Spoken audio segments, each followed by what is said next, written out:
Welcome to...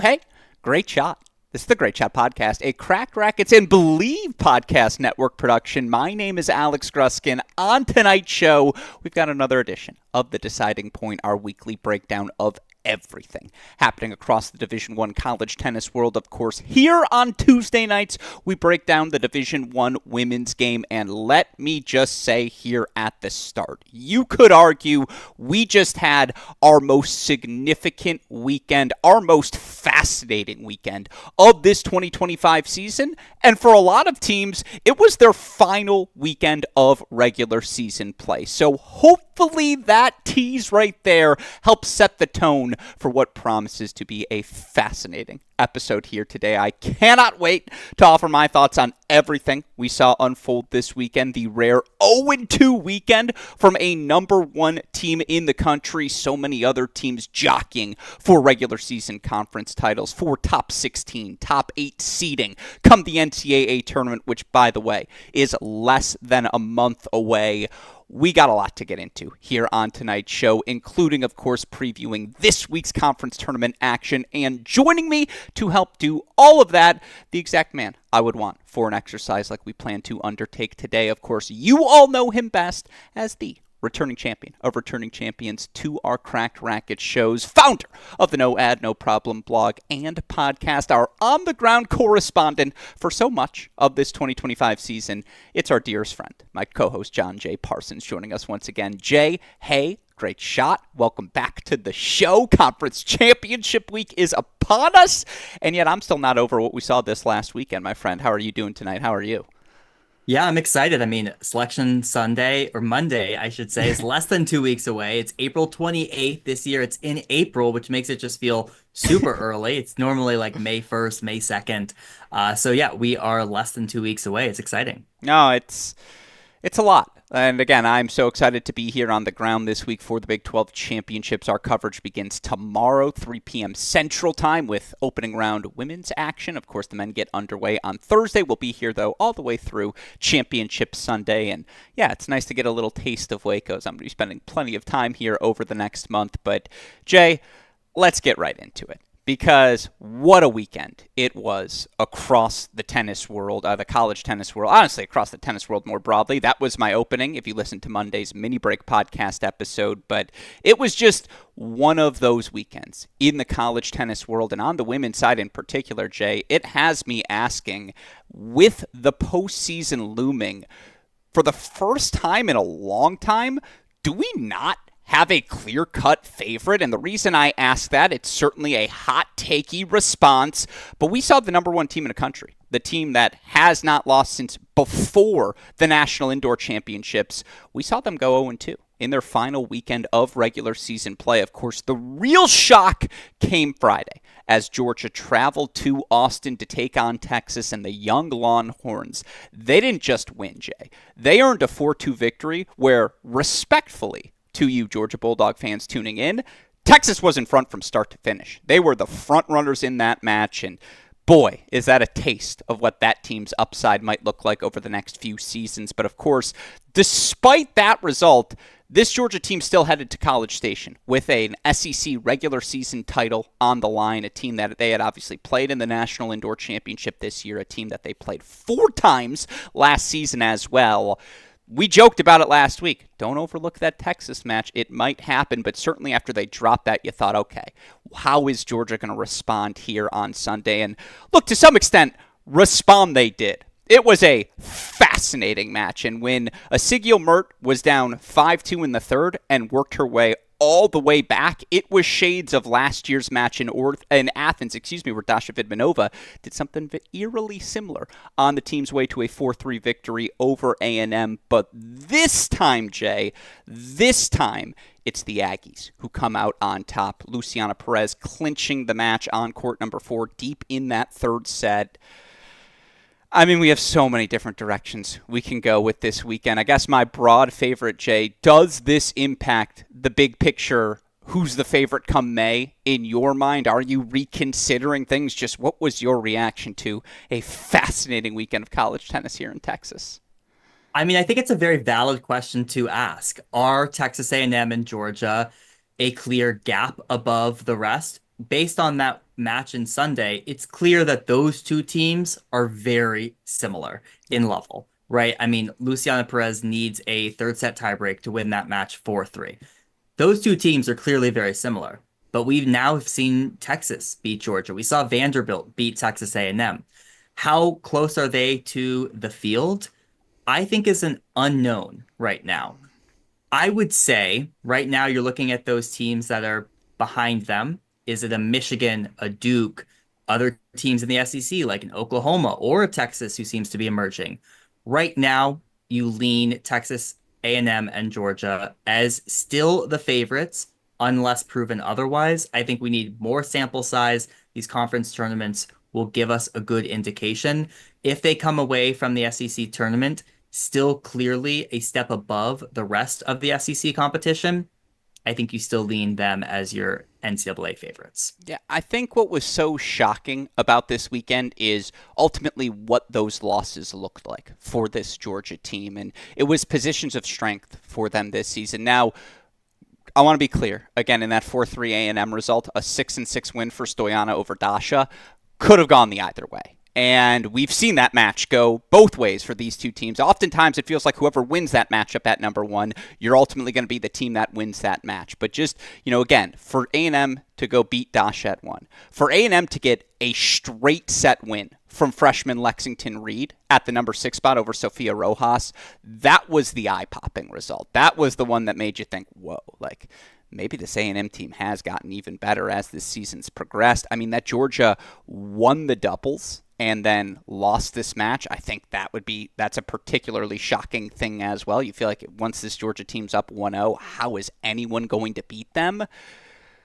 I mean, that was one side of the equation. The other side, and honestly the more fascinating match, was Texas. And there's a whole Texas conversation to have off of this, but again, Texas grabs doubles and first sets at the 3-6 positions. And I know Rojas was able to turn things around on court number 6, and you probably still trust her in that situation over Uvarutsky, although, damn, would that have been a fun match to watch play out 3 all overall. But again, it's that for the first time all season long, one, we saw someone get Georgia down, and I guess like the most shocking part was they didn't have that pushback in that Texas match, that the freshman team was able to close them out as soundly as they did. The straight set wins at, again, 3, 4, and 5, although worth noting 2 first set tiebreaks at 3 and 5. So, again, couple points go differently. Georgia's right in this match. Jay, all this gets back to, I don't know who, like, you framed it perfectly. What is the gap between Georgia and A&M and the rest of the field? Because I do think those two teams, even after a weekend like this, even with the Vanderbilt loss, just knowing everything we know, not just from this year, but from last season about these groups as well. And again, those were your 2 NCAA finalists, A&M, of course, your champion. Is there a gap between them and Duke? On the right day, could Auburn come up and beat one of these teams 4-3? On the right day, could NC State, if they have Lockie back in the lineup, come back and beat one of these teams 4-3? Hell, like, I'm willing to have that conversation about Cal as well. Like, I know Cal doesn't have the marquee victories, but damn, on the right day, I know how good they can look.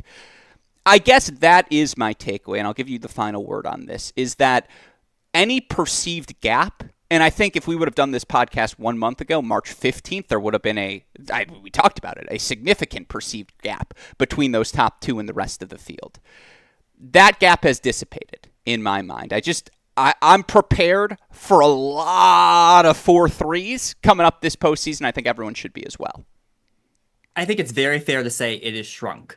Yeah. I think the teams, honestly, most likely to get a Georgia or Texas A&M, and by get, I mean beat, are teams in the SEC right now because they have already seen Texas A&M and Georgia. I have more confidence that in Oklahoma, in Auburn, a Vanderbilt, a Tennessee, an LSU. Like, I have more confidence that undercard of SEC teams, Texas absolutely can come out and beat one of them than I do in a Michigan or a Duke in these other conferences. We've seen a little less cross-pollination of conferences this year, so it's been tough to really compare.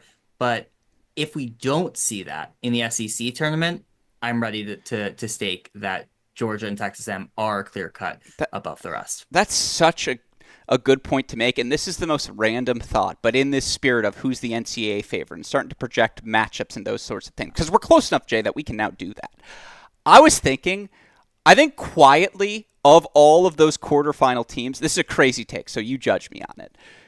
Is the team UNC quietly wants to face the most of the top 8 Georgia? Just because it's such a young group, and they're so untested, and they're so uncalloused, and to get to face a Georgia team who they not only know, but they have beaten, like, in my head, it's really strange. I was saying, like, man, like, I actually think you could make the weirdest case if you're Coach Calbus in your head of, like, yeah, we kind of would rather play Georgia than anyone else. And I guess that I even allowed that thought to enter my head is why I wanted to start here, because I'm going to swear, I apologize, listener, that's fucking crazy. Like, that's the dumbest thought I will have all day.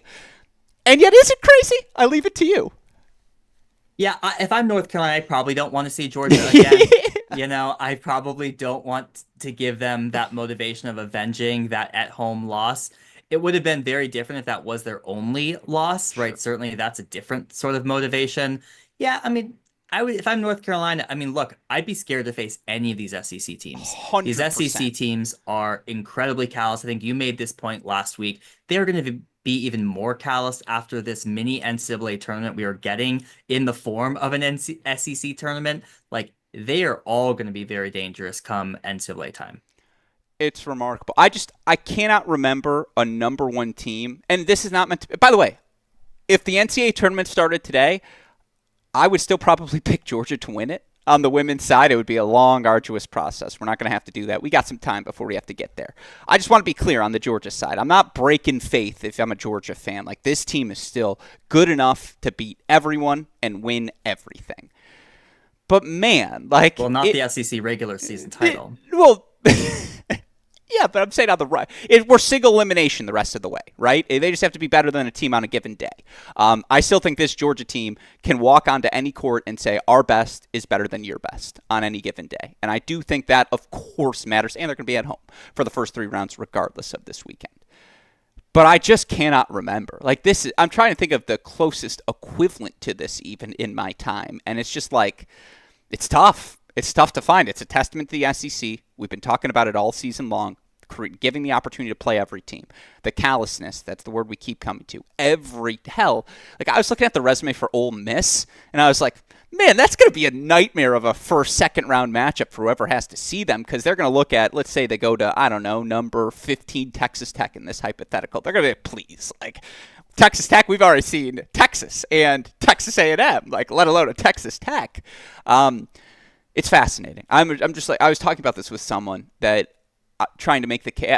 I was at the bachelor party I was at a couple of weeks ago, and I was like, guys, like, I know you're going to yell at me, but if you're enjoying this March Madness, you're going to get that taste in May Madness. Like, I really do think we're going to have so many 3-all scenarios, and just like, let's talk about the Texas side real quick here, Jay. This is I was reading the Howard Joffe textbook, and I got to chapter 6, and it was like, have a weekend like this, where, by the way, they not only beat Georgia, really good 4-1 win over South Carolina as well. We knew how talented this Texas team could be. They've had Uvrutsky. They had Zainalova this weekend. Are they the dark horse now? Like, is this the taste where they're the 14 seed no one wants to face? Yeah, I mean, certainly with this team, Zainalova back in that lineup makes them a completely different animal, because now you move all of those freshmen down a spot, and you saw this against Georgia. Who came out with those singles victories? All freshmen, 3, 4, and 5. Bowers, Mary, CKP, all freshmen, all getting the win there. And Zainalova is a factor in doubles. She's going to hold down that number 1 spot, even if she is not at her best. This is a very dangerous team. As you look ahead to the SEC tournament, they might face A&M in that quarterfinal. Like, yeah, you don't want to face this Texas team. Now, we've been burned by them in the past where all of a sudden they look good and then they don't. And I would not bet on Zainalova to even play the SEC tournament right now. I don't know how healthy she is, but certainly with her back in the lineup, it's a different team. We said at the start of the year, 3, 4, 5, 6 is where this team should be at its best come May. And that they won those first sets 3 through 6 against Georgia, that's where you're just like, ugh.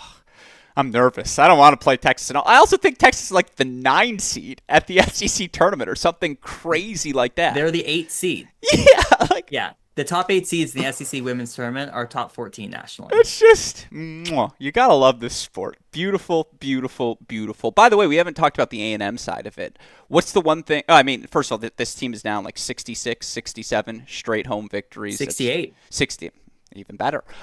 Remarkably impressive.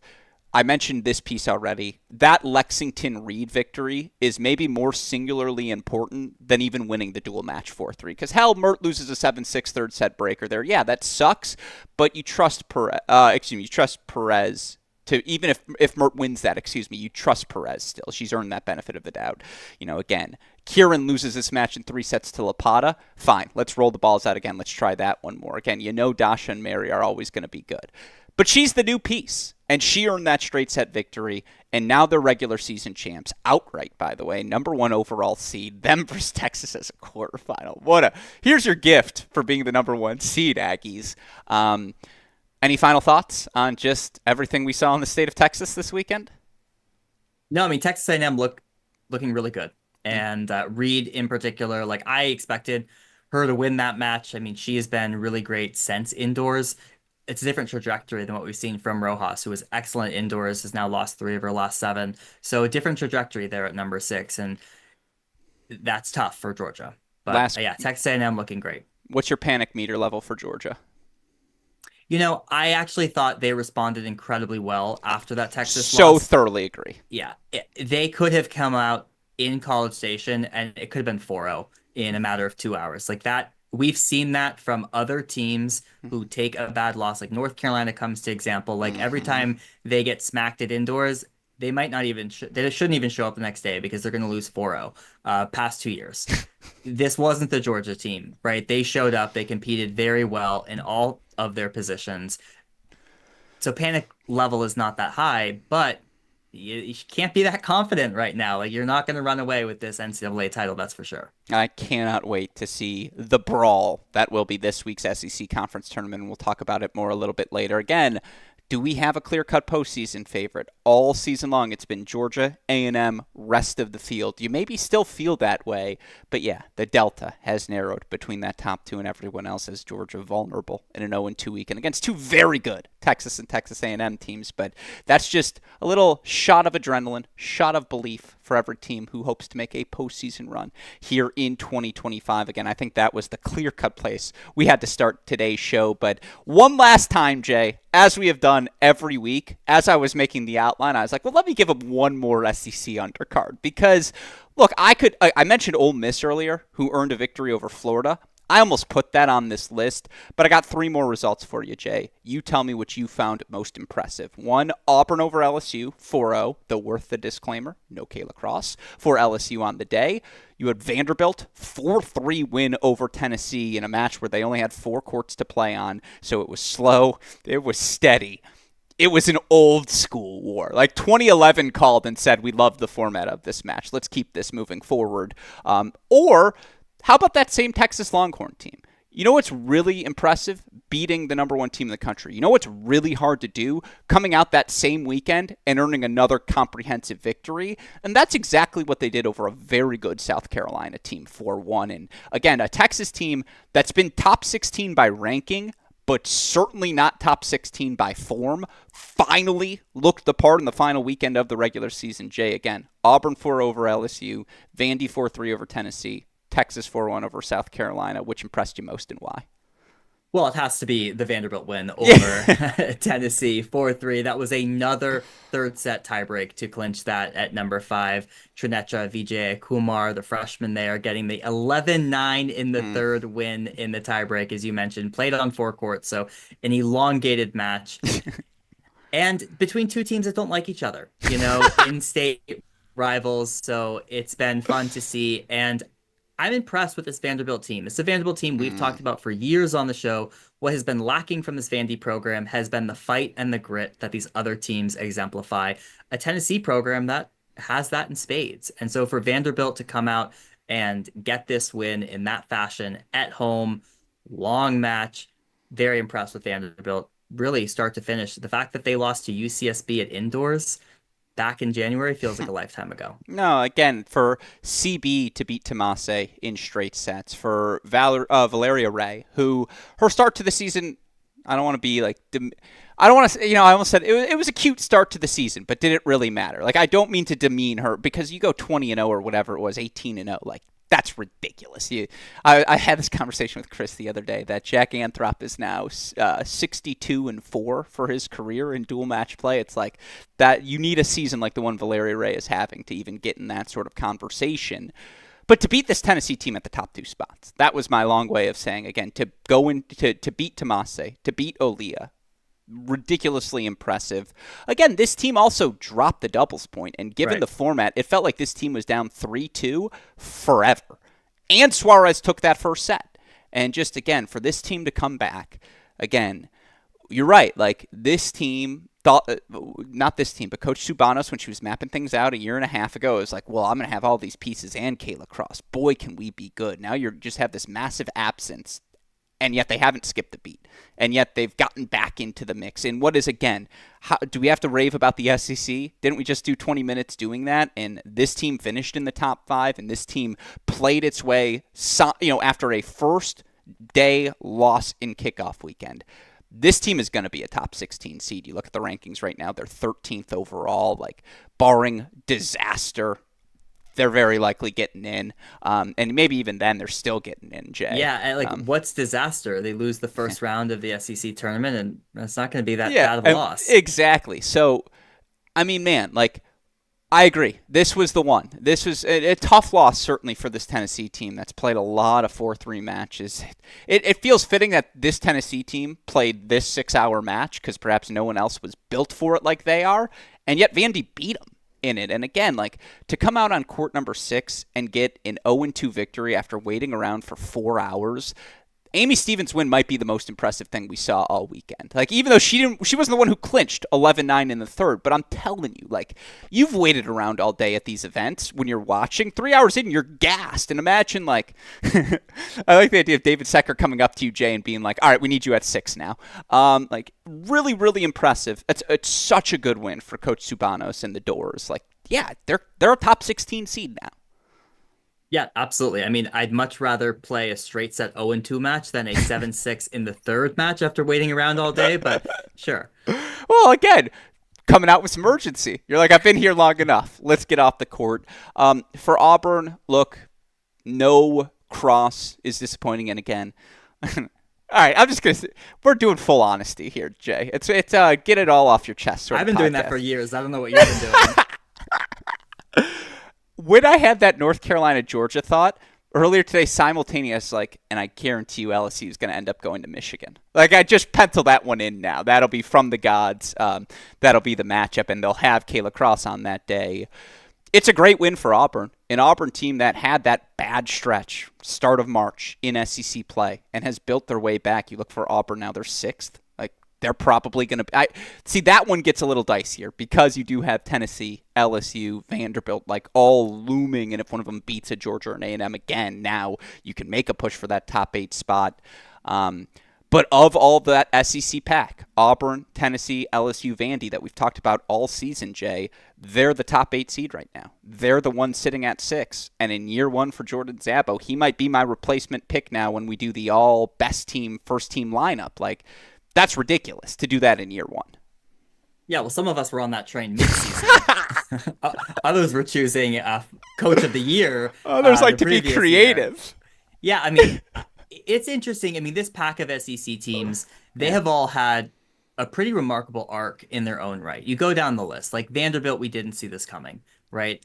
Auburn, we certainly didn't see this coming. First-year head coach, basically had, 3 players on the roster in June of last year to come in and do what he's done and to be a top 10 team all year long. LSU losing Kylie Collins in December. They bring in 3 freshmen to play 1 through 3 for them. Oklahoma, I don't think we saw as a top 4 team coming into the country. They started out super strong, are now looking really good. No, I forgot about them, who's 5. Thank you. That's a very good call. Yeah, and they're the number 3 seed in this tournament, right? Yeah. They finished 3 there in the SEC. And then Tennessee, who lost a lot of notable pieces in that lineup that made the Final Four last year. Like, all of these teams have really come and evolved pretty significantly from where we saw them a year ago. And it's made for this remarkable season where you just have 8 of the now top 13 teams nationally. Yeah, it's so impressive. And yeah, again, by the way, on the Texas win over South Carolina, I should have mentioned the 1 point they dropped in that match, doubles. And then the freshman, Herrera, Bowers, Pursue, technically a newcomer to the lineup in Charlotte KP, but obviously we don't have to litigate what should she be classified as, like that's where they got the wins over South Carolina, that this Texas team has had the ultimate roller coaster sort of ride, like again, dragster-esque for those Cedar Point knowers out there. Really, really impressive. That it does feel like this team, or you mentioned the 8 top 16 teams, deservingly so. Like I can't say, well, they've boxed out, love you guys, but USC, UCLA, Wisconsin, like that Big Ten tier, or they've boxed out Georgia Tech, Clemson, like that next tier of ACC school. No, it's like these are the best 16. These are 8 of the best 16 teams, and again, that's why we've done a specific SEC undercard segment almost every week on this show, because how could we not? And obviously, again, with the success of some of these teams, they've played their way into different seeding positions. Vanderbilt, we've talked about probably enough, but with their 4-3 win over Tennessee, 5-2 win over Kentucky, again, they are going to be a top 16 seed. We'll have to get Chris on this project, Jay. I would love to know the definitive list, like how many teams per year miss indoors but end up as a top 16 seed. Chances have to be significantly lower when that does happen. It's probably like 3 to 4 per year, but they're one of the 3 to 4. They again, you got to be shout out to Vanderbilt. Congratulations. You're an NCAA host. And then I think you'd throw NC State on that list. Again, another team that did not make the national indoors. Another team that, after you lose the class of contributors that they have over the last few years in Rayetsky, in Rensheli, and all these different pieces, for NC State to come out and get a 4-0 win over Cal, as they did this weekend, and then the 4-3 win over Stanford, who had Alex Yepifanova. That's its own storyline, Jay. Don't worry, we're going to get to that. Jay, also, by the way, right now on the screen, your face is frozen. But then I can see your right ear behind it. So if you pop your head to the right, we'll get 2 J's. Yeah, you're. Did you ever get Yu-Gi-Oh? Or was Yu-Gi-Oh past your time? Yeah, not quite my era. Okay, there's the Blue Eyes White Dragon, and then they have the 3-dragon head. You might have seen the meme. That's you right now if you go left to right. I've seen the meme. Yeah. It looks fine on my screen. Okay, good. So it's a me problem. That's what I like to hear. NC State 4-3 over Stanford, 4 over Cal. It was really cool for NC State that they had the Piskowski, Gabrielle, and Christina playing those final 2 matches together. Gabby ultimately with the clinch at 6. I mean, again, very good. Probably the best weekend of the Wolfpack season. Obviously, they got the win over Michigan earlier this year. They've had some moments beating Virginia as well, but really, really strong way for Simon and the gang to end the year.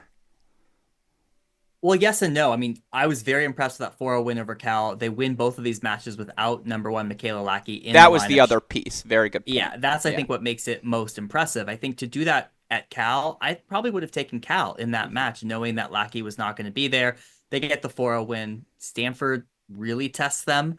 4-3, much closer than you would have expected. But it feels like they might be limping into this ACC tournament, though, if Lackey is not healthy at that number 1 spot.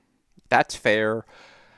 I got to watch the Stanford match. I mean, I don't want to blitz over NC State. We're going to get to Stanford again in a second. But I bring that up to say this weekend was the best I have seen Stanford look by far. And as someone who has called a lot of their ACC matches this year, it was you cannot think about the rest of 2025 Stanford and compare this result as if NC State was playing that team, because it was very, very different. But guess what? Without Lockheed, Ziranova comes out and hands Connie Ma her first dual match loss of the season at 1. And just, again, they're starting that they have so many newcomers in their singles lineup. Paskowskis, obviously when Lockheed's healthy. Slama, who got a big win at the number 5 spot as well.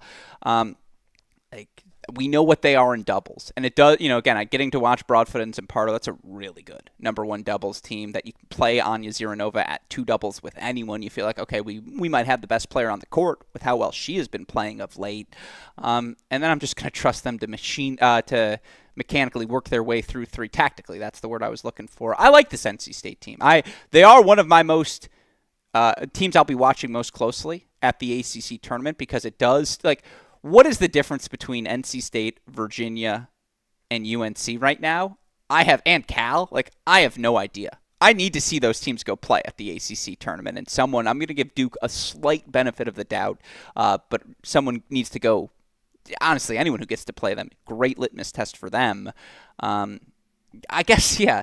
And NC State's now about 15-5 or something like that by record, and I'm still not quite sure how good they are. I guess that was one of my final takeaways, but I'm intrigued. Like, I do think on the right day with Lockheed, why couldn't they go and beat at Georgia? Why couldn't they go beat an A&M? Again, that's just one of my continuing themes coming off of this weekend is I don't think the gap is that big between any two teams.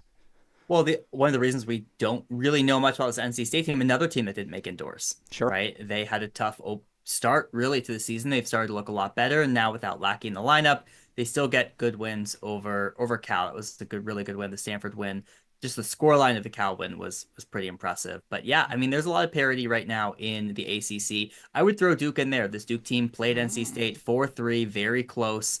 Like, I think that there's going to be a lot of intrigue here in the ACC tournament. And now Stanford, Driscoll is playing incredible tennis. I've been super impressed with her. Valencia Xu appears to be a little healthier than she was serving overhand. Serving overhand, that's a good indicator. Yeah. And you have Yepifanova back in the lineup, who, even if she will never be at her best for the remainder of this season, for her to close out her senior season there on court is a huge moral boost for this Stanford team. And all due respect to Morgan Schaefer, but the idea of having Okpara at 6 and not Schaefer, and just think, like, again, you saw Yepifanova, she was down 5-2 in her opening set against Wake Forest, and look, the serve is rough. It is not the best version of Alex Yepifanova over the top. But then she hits ground strokes, and then she starts taking that ball early, down the line, beating you with her pace. And from 5-2 down, she was able to grab a 7-6 first set in what was a 4-0 win for Stanford over Wake. It was the first time I watched them this year, and I was like, okay, that's Stanford. Like, that's what a Stanford team does to lesser opponents. And look, Losman's been excellent all year, of course. Connie, even with the loss against NC State, you'll take Connie Ma as much as you'll take any player in the country right now. That Driscoll's been this good. And that now, again, you don't feel like you're walking in, said with love, down 2-0. And you were down 2-0 for Stanford because you felt like you were losing 6, and Valencia Xu retired in about 50 to 60% of her matches in the month of March. And it's just like, now both of those things aren't a thing for your team. And God willing, Catherine Hui is somewhere in a hyperbaric chamber, like taking as many sensu beans as possible, shout out to Dragon Ball Z, and just getting ready to be energized and ready to play and doing, like, if we see a Hui appearance, it'll break my brain, Jay. I'm ready for any possible Stanford scenario. I think the Hui appearance is happening next season. Okay. So I don't think that's happening, but I think the Yepifanova release into the wild here was the big surprise.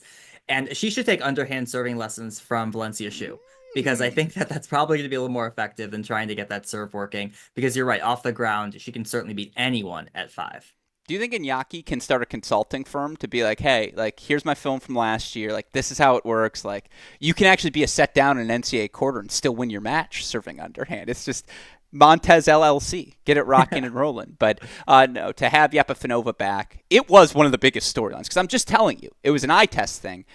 It's not the Stanford from the first 4 months. This is a completely different Stanford team with her in the lineup, even if the serve is still a work in progress. But that was one of the biggest storylines I wanted to hit. The other one, it was funny. I was getting lined up to send a tweet of, wow, like, I really can't remember the last time we had 2 undefeated teams this late in the year. And then I went, wait, Denver and Oklahoma State were literally both undefeated this exact time 1 year ago. So let's make sure the brain is still firing, Alex. But I don't care what schedule you play.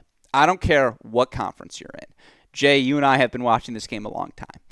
Anytime you put together an undefeated regular season campaign, everyone should stop and take notice. And as we've been noting here over the past couple of weeks, FAU, 27 in the country, they were in pursuit of exactly that.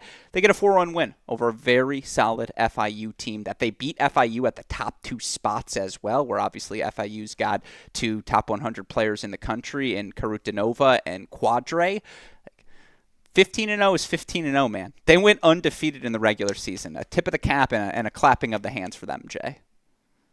Yeah, I'm excited to see what they can do in the NCAA tournament, right? There's not going to be a lot of top 16 Florida teams like Miami, no, Florida, no, Florida State, no. Like they're probably going on the road, right, to one of these teams, maybe in the Carolinas, maybe a Georgia. So it'll be fascinating to see what they can do. Should we start talking more about Ricardo Gonzalez as a coach that if you're hiring this weekend at a Power 4 school, like give him a look? I mean, this FAU team, it's a remarkable year, and they've been on this trajectory as well. Again, just worth noting, 15-0, 15-0. You know how you can get on the radar of ADs of schools you want to coach at? How's that? Play them. Schedule? Yeah. Maybe he really doesn't want to leave the state of Florida. He's like, I love it here, no income tax, and that's where the compliments of Florida stop. Yeah, again, Florida 15-0, undefeated season. Shout out to them. Florida. FAU 15-0, undefeated season. So impressive. Other side of the coin, Jay. Is Pepperdine making the tournament? And I know that's crazy to say, and the answer to the question is yes. Pepperdine is making the tournament. But man, tough weekend for the Waves, who have, of course, been without their lone senior, their lone upperclassman, their All-American. Savannah Broadus has been out for about a month. They felt her absence this past weekend. Drop a 4-2 match to UCSB, and then for the first time since 2012, 4-3. Knocked out by San Diego in what was such a fun match. You got a full third set at the number 1 spot. What a win for senior Claudia De Las Harris to win that match in the third and to play as definitive as she did against Vivian Young down the stretch. But man, you look at this Pepperdine team, I did the math. They're 10-11 overall. Now here's the thing. At Pacific, at St. Mary's, they will be the heavy favorites. They win those, they'll get to 12-11, barring, even if they lose first match of the conference tournament, by ranking, 500 rule, they're going to get in. But what a fascinating Pepperdine season, Jay. We probably could have done 5 minutes on them every week. Well, it's been tough. I mean, they Yeah. lose their heralded coach midway through the season. They bring in a ton of freshmen. You have your lone senior that has been a part of so many firsts for that Pepperdine program. She's out for, I guess, she's certainly out this weekend. Maybe it's been a month, but it's tough, right? And for her to be on the sidelines, see a lot of these firsts for other teams now. San Diego winning their first WCC regular season first win over Pepperdine and forever.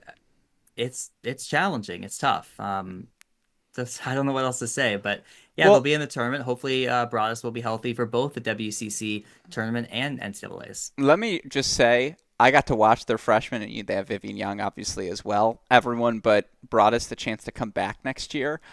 I do like their pieces. Like, I really like the game of Lexia Harmon. Obviously, Vivian Young, what she can be as a shot maker, as a lefty. I think she's way better as your 2 or 3 than if she's asked to play in your 1 spot. But boy, again, she is a talent. Soke at the number, at the number 5 spot. They've got some pieces. Like, they're good. Yeah, They're young. yeah, and I just worry about the portal monster coming to eat that team alive. I'll fight that portal monster if need be. Because, yeah, let that team stay in place. Let them have this year and then the redemption arc of, okay, this is what we were year 1, 2, 3, 4, etc. But not an unfair point by you, my friend. Certainly, again, though, fascinating. And what a win. Everything I said about Ricardo Gonzalez. You look at Nadia Abdallah, who's head coach for San Diego, who, again, longtime assistant there, takes over.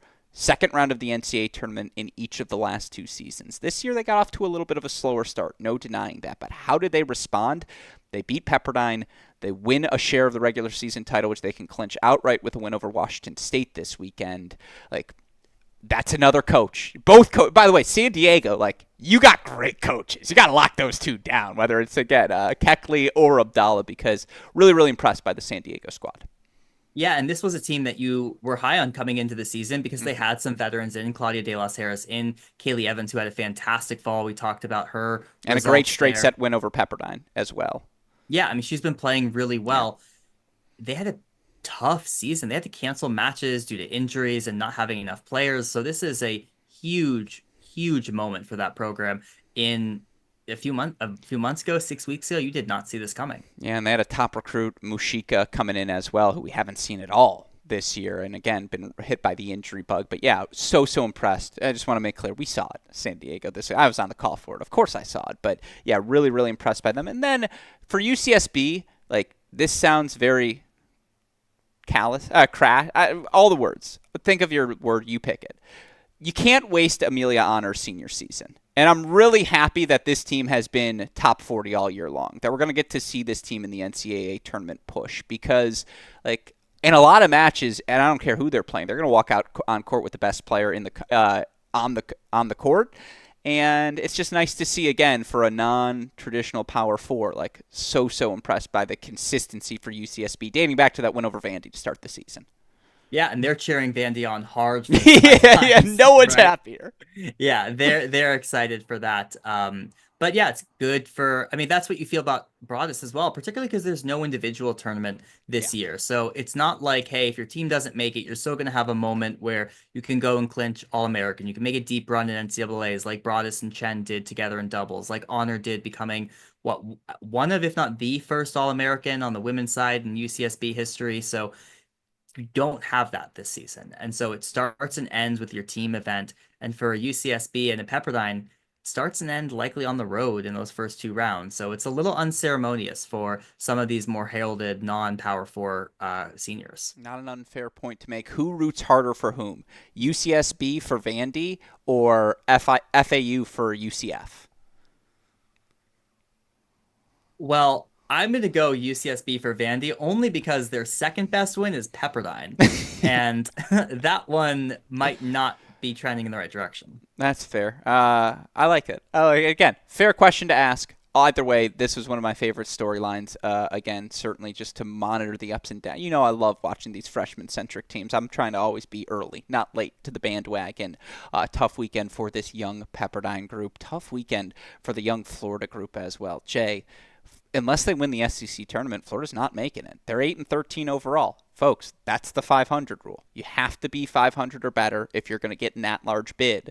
Sans them winning this SEC tournament, Jay, Florida's not going to be in the field. And again, they've dealt with so many different injuries. There's a bunch of different circumstances that provide context to this season. This is also a team that, by the way, still beat Texas 4-3 earlier this year. Like, had some pretty impressive wins, and you feel like had they had full rosters half the time, certainly they wouldn't be flirting with the 500 rule.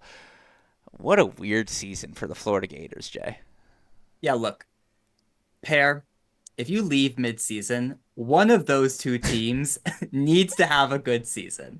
Either you leave the program in a good spot, or you join and you take the program over and you bring it to new heights. This is a tough look for both Pepperdine and Florida to have Pear be on both sides of the coin here.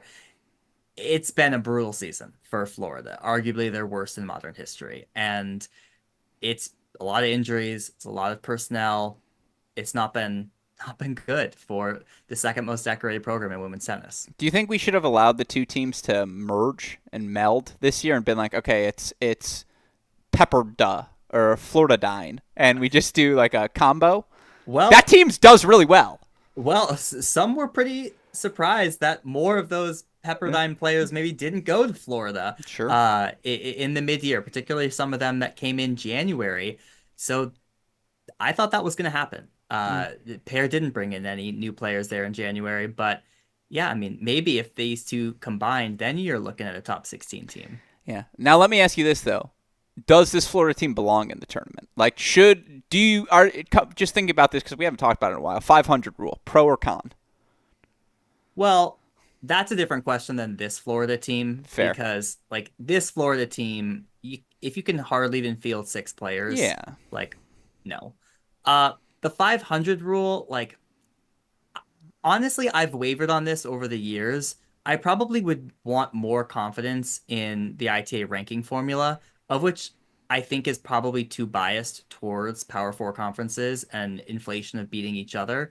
There's probably less avenues for non-Power 4 conferences to get their ranking up from an ITA rankings perspective. So I don't mind it. I don't mind it either. Like, win half your matches. That's all we're asking of you. You can schedule double headers. You can find ways to game the system. There are prominent examples over the years of people doing that. And the reality is, even if you're under 500 and you're in the SEC, for example, and you still are like the 30th best team in the country, no one's missing you if you miss the NCAA tournament, is the reality. It's a fascinating conundrum, one of many college tennis can decide upon as we move forward. But my last storyline here before we move on, because I do want to spend some time previewing this week ahead, Jay. A full regular season later, I still don't know what to make of the Big 12. And I'm here this week in Waco. I cannot wait to get to watch Texas Tech in person. I cannot wait to get to watch UCF in person. And then I really can't wait to watch this version of Oklahoma State in person, an Oklahoma State team that certainly has matured with all these new pieces over the course of the year. By the way, in the end, three-way tie for the Big 12 regular season title. Texas Tech 4-1 over Arizona, 4-2 over Arizona State this weekend. Oklahoma State 4 over Iowa State, 4-1 over Kansas this weekend. UCF had themselves a weekend. 4-1 they beat Utah, but the BYU match, I was on the call for it, comes down to court number one. Let cord ace on 6-5 deuce. That's the ace. Trickles over. You can draw again. All three teams tied with one loss. UCF would not have clinched their share of the conference title. The first Big 12 title UCF athletics have won, period. Let me say that again. First Big 12 title, period, across the athletic department. A massive deal. Came down to a let court ace. I love this sport so much, Jay. Heartbreak for Bobo Huang and BYU. That's a good team, man. And again, there's nothing I enjoy more than watching teams go to BYU and have to adjust to the Provo conditions. Jay, who's the best team of these three? Texas Tech, UCF, Oklahoma State. I mean, I would lean Oklahoma State to win this tournament, but I'm fascinated by that Oklahoma State UCF rematch. I think Texas Tech is feeling real good on the other side of the draw and can face the winner. We saw UCF beat Oklahoma State 4-3 in Stillwater. It's definitely a difference. Oklahoma State team now, they do look a little bit more put together, a little less Humpty Dumpty than what we saw earlier this season. So I would lean Oklahoma State, but it's going to be fascinating. I need to see it to believe it. Like, I got no idea. I think like I'm trying to pick pieces. I'm like, okay, like Dmitry Chenko and Texas Tech doubles. But then you look at Oklahoma State and you're still like, it's still all these names and a lot of experience in the center of that lineup. Yeah, I had to ask. I was like, hey, what did they do to the tiebreaker? Like, how did they figure out who was the one seed at this tournament? Seed, yeah. Yeah, and it was great. There a couple of coaches were like, that's a good question. Not sure. Didn't think about it. I did ultimately get the answer. Were they coaches that were of these three teams? No comment. But no. Oh, no. Of these three teams, no. They were not. It was not Kenyeko. It was not Adam. It was not Chris. Okay. That's good. That's very funny, though. No, it was none of them. The way they did it was ultimately, so first things first, you go by conference record, all tied. Second thing, you go by overall win percentage. That's where Texas Tech, who I think has lost no more than 3 matches this season, that's where they get the bump there.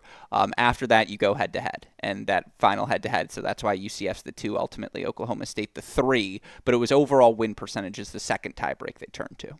Interesting. So coaches listening, go pad that conference schedule, or sorry, non-conference schedule. Or if you're Oklahoma State, I'd argue, nah, you did it fine because you look for Oklahoma State. They're 17 in the country, and if they win this weekend, they're into the conference tournament. So to your point, it's like pick either route. You could be okay. Yeah.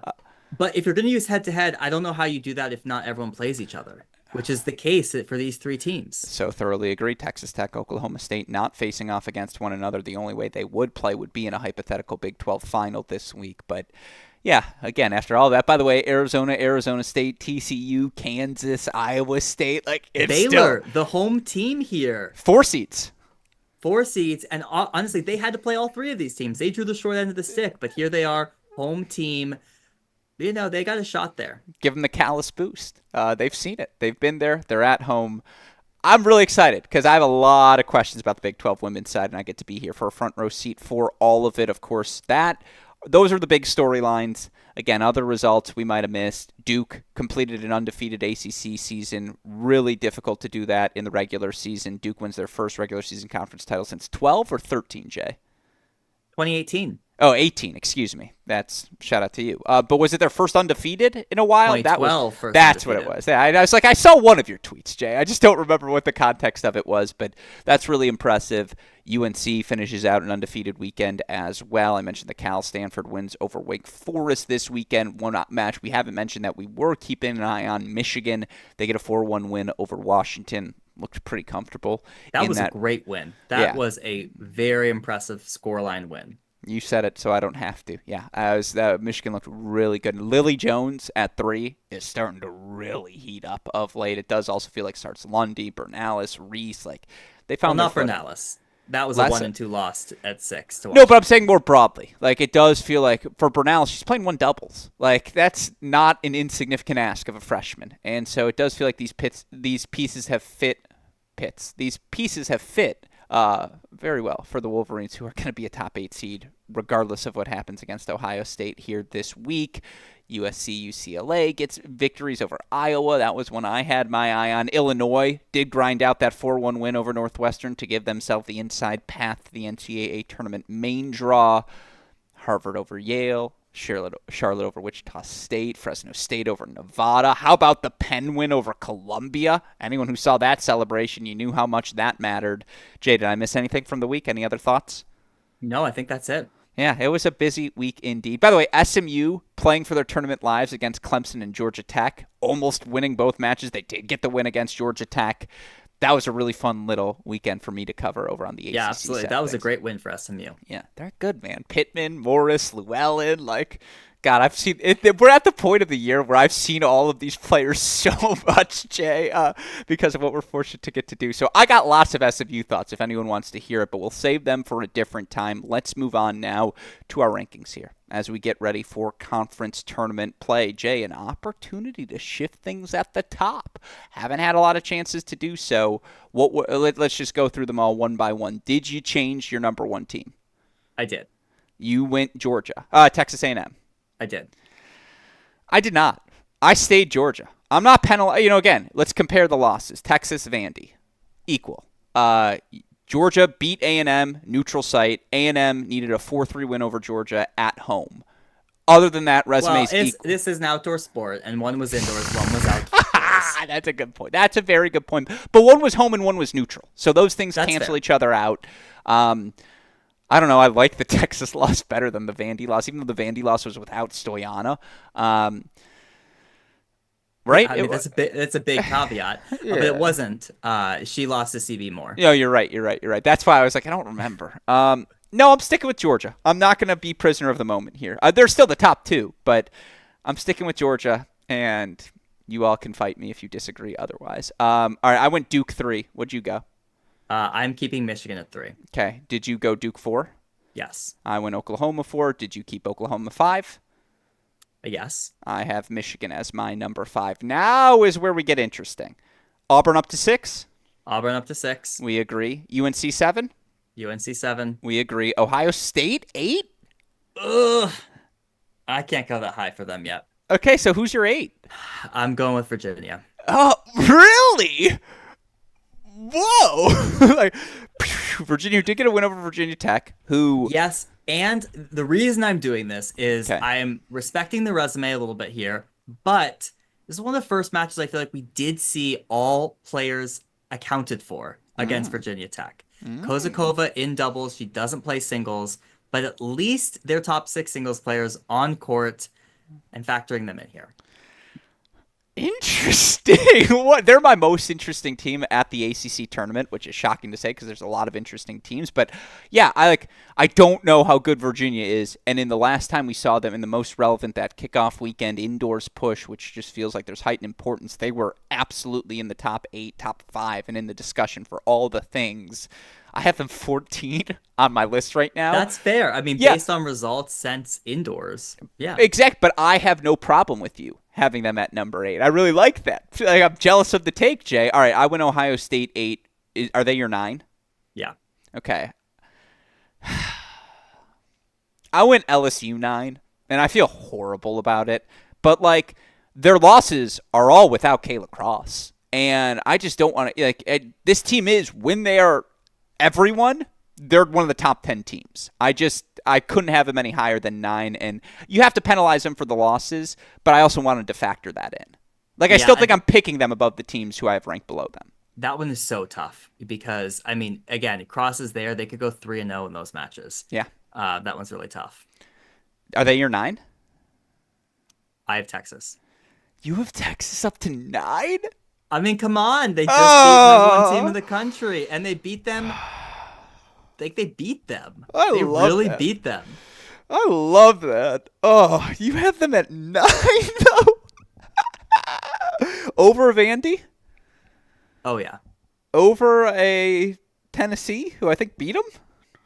Yeah, but they didn't have Zaynalova in that match. That's very true. The Zaynalova back in the lineup, that's big. The last one I would say, difference. You have them over NC State? I mean, no Lackey. Wow, Jay, you threw me for a twist here.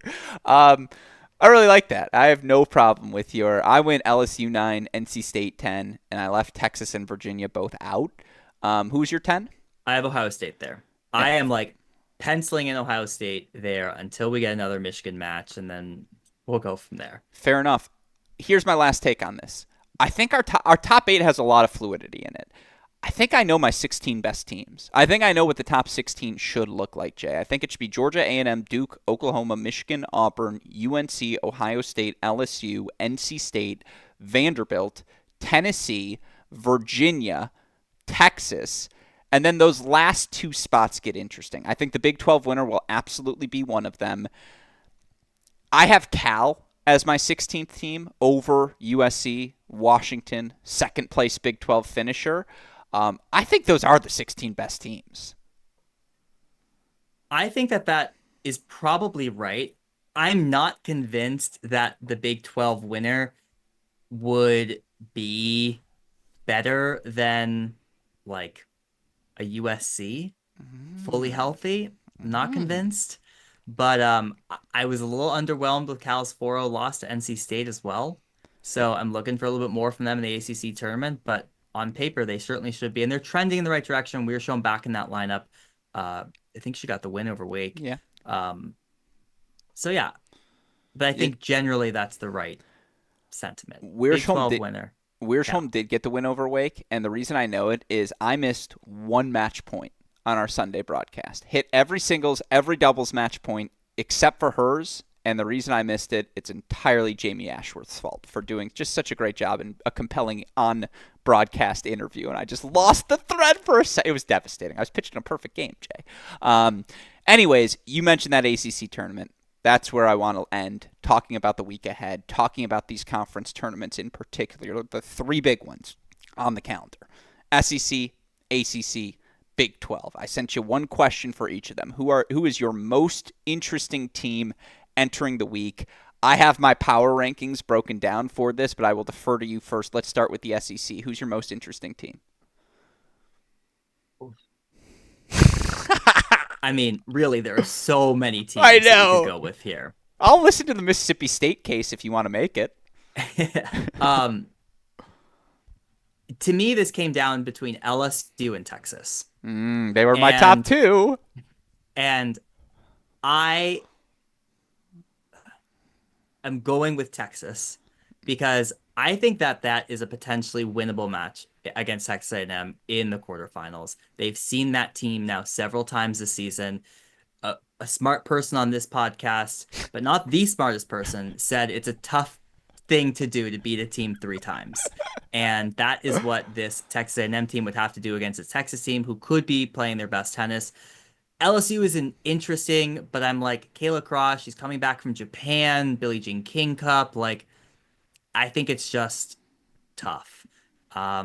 So that I'm going with Texas. Most interesting team here. They're both fascinating. You feel like, again, just because of who Howard Joffe is and what he's done in this last half decade with a young team in the past, it's like, if this team gets hot, how can you not be terrified of what they might be come May if you have to face them? And yeah, absolutely a pathway to beating A&M. If they do that, and they've beaten A&M and Georgia now in the last 2 weeks of the regular season or pre-NCAA tournament, like, they become the most interesting non-Georgia A&M team of the tournament. I have Florida on my power. I had a top 4. I had Florida 4, Georgia 3, because, like, how do they respond after their toughest weekend of the season? They could just come out and smack everyone and be like, no, we're the favorites.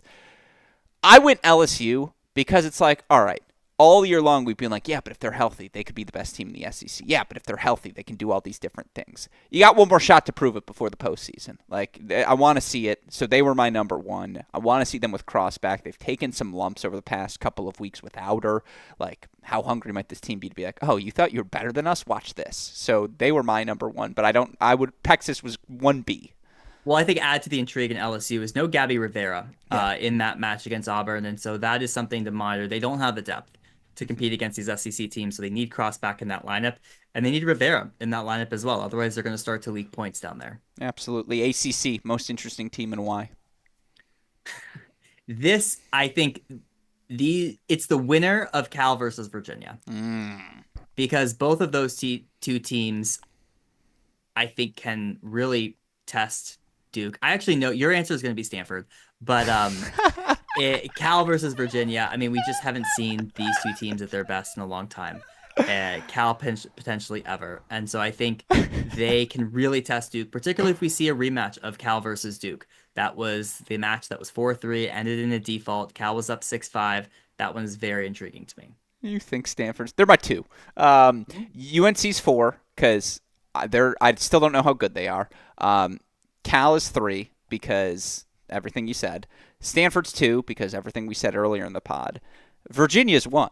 Virginia's the obvious one. Like, this team has vacillated from, are they the best team in the country, to they're not top 10 right now, and I don't know what they're even going to look like come May. Like, they have hit the entire spectrum of takes you can offer about this Virginia team. And to your point, we finally got to see all of the pieces, at least on court, together for Virginia to end the regular season.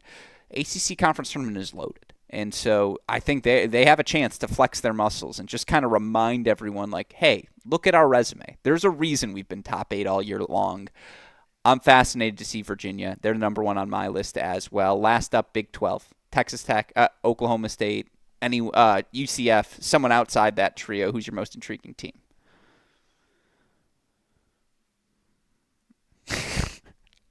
I mean, it's Oklahoma State. Just because this is a team. I like how sad you are to say that. I find this team kind of tough to watch this season. You know, they were undefeated last year, number 1 going into the tournament. It's just been a tough watch this season for Oklahoma State. So, like, interest-wise, like, I'm not super interested in watching them. It's been tough watching their matches this year. The upside, though, of any of these teams is the highest. Still on paper, this team can compete with these top 10 teams that we are talking about. And so for me, they're the most interesting because how will they look in this tournament? I mean, some of those names you talked about, like, actually haven't looked good, even down the home stretch of this season. And it has been new additions, like a Nykamp, who has been really good for them throughout the season, like an Epps, who has had some good upside throughout the season. So I'm curious to see what happens here in the Big 12 tournament. They were 2 on my list. TCU 3, because they're smack dab on the bubble once again. And we were here last year with all the drama that was that Kansas State match, and we don't have to relitigate that. But again, TCU's playing for their spot in the tournament here this week. Oklahoma State was 2. I had Texas Tech 1. Have we ever talked about a team that has been top 16 in the rankings pretty much from the very first computer rankings to now less? Like, have we ever had a top 16 team that only has 1 top 20 win?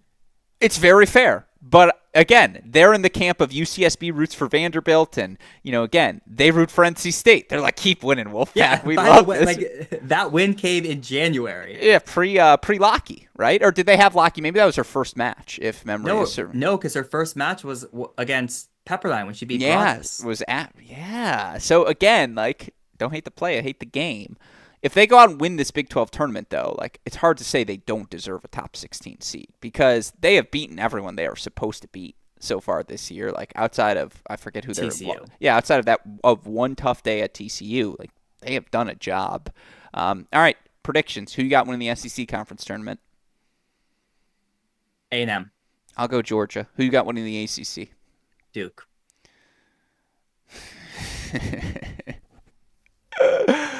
Oh, I want to have fun here. Give me the Who's. We've talked about them enough. I'll take the Who's to win the tournament. Wow. I can't predict Big 12 because I'm here. Who you got?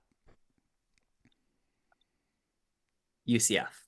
Okay, fair enough, folks. Those are the predictions for our big conference tournaments of the week. Other matches to watch for: Michigan, Ohio State, tomorrow in Columbus.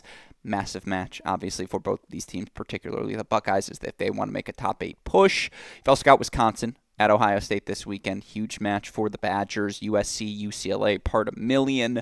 Iowa at Washington for the Nerds. Illinois at Purdue for the NCAA tournament spot for the Illini. And then I had San Diego at Washington State because San Diego is playing for their first WCC conference tournament outright in the regular season. Jay, any final thoughts on these other matches? Any predictions, things you want to offer us?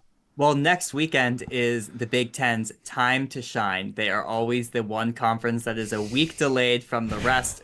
And now with no Pac-12, they certainly own that spot on the calendar. We'll have like a full Big Ten week where we recap the conference championships, of which I will be in attendance for the women's tournament at Ojai. So looking forward to that. But yeah, I mean, it's all going to come to a head. I mean, we're going to have so many matches and so many results. I mean, you look at the SEC tournament, like there are going to be teams that might have 3 top 10 wins coming out of this SEC tournament. Talk about ranking shakeup. Like there's going to be a lot to digest across the country. I like that it takes the Big Ten literally flying to the Ojai for you to watch Big Ten tennis. You're like, all right, if you're at the Ojai, fine, I'll do it. No, just kidding. Yeah, it will be their weekend to shine. This weekend, though, SEC, ACC, and then, of course, our coverage of the Big 12 championships, which begin tomorrow, 3 p.m. Central Time, women's technically round of 16. They did the double bye format action. Obviously, we'll have action Wednesday, Thursday, Friday, Saturday, Sunday on ESPN Plus. A lot of the NCAA tournament. In fact, I think all of the NCAA tournament is going to be on ESPN Plus. So make sure you renew your subscription now so you don't miss out on what promises to be a fantastic 2025 postseason. Jay, it won't be fantastic if we don't have expansive no ad, no problem coverage. So what can you promise all of us college tennis fans? Well, I would just say if you're looking for any double clicks on these tournaments, I go a little bit deeper for both the women and the men on the SEC and the ACC over on the No Ad No Problem podcast. Those will be coming out on Wednesday and Thursday. I like to hear that. I'm looking forward to it. You may also get a, hey, are you free tonight? Something crazy happened Thursday night text from me. And we're very liable to go live Thursday, Friday, all these days because something's happening. Like this past weekend was the sharp reminder that be on the edge of your seat. Be ready. I do think parity is going to be the theme of this 2025 college tennis postseason. With that said, we get a taste of postseason play coming up this week with conference tournaments ahead. Again, ESPN Plus for all of your Big 12 coverage. A shout out, as always, to Daniel Westoff, the team here at Cracked Rackets behind the scenes who helped make all of that possible. With that said, for the fantastic John J. Parsons to my left, our super producer Daniel Westoff back in Atlanta, and from all of us here at both Cracked Rackets and the Believe Podcast Network, I'm your host, Alex Gruskin. Jay, what do we tell all of our listeners? Hey, great shot. We will see you all for tomorrow's action. Thanks, everyone.